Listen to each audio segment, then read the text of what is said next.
কবরের প্রথম ঘন্টা, কবরের প্রথম ঘন্টাতেই তুমি বুঝবা আখিরাত কত কঠিন। রাসূলুল্লাহ সাল্লাল্লাহু আলাইহি ওয়াসাল্লাম বলেন, কবরে যেই নাফরমান প্রশ্নের জবাব দিতে পারবে না, তিনটি প্রশ্নের, তো আল্লাহ তাআলা বলবেন কাযাবা আবদি, ফেরেশতা আমার এই নাফরমান বান্দা মিথ্যা বলেছে। ফাআফরিশুহু মিনান নার ওয়ালবাসুহু মিনান নার, আমার নাফরমান বান্দার কবরে জাহান্নামের বিছানা বিছায় দাও, ওরে জাহান্নামের পোশাক দিয়ে আবৃত করে দাও।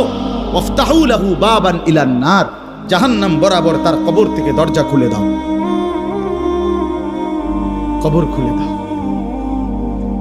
ওফো, আল্লাহর নবী সাল্লাল্লাহু আলাইহি ওয়াসাল্লাম বলেন, তখন কবর তারে, ফেরেশতা যখন তাকে রাইখা যাবে, কবর তারে ডান দিকের মাটি বাম দিকে একটা চাপ দিবে, বাম দিকের মাটি ডান দিকে চাপ দিবে। আল্লাহর কসম, নবী বলছে হাত্তা তাখতালিফা আদলাহু, ডান পাশের হাড্ডি এবং এই পাঁজরের হাড্ডিগুলো করকর করে ভাঙ্গা বাম দিকে চলে যাবে, বাম দিকের গুলো ডান দিকে চলে যাবে। ভাইয়া আমার, তুমি তোমার উপরে রহম করো।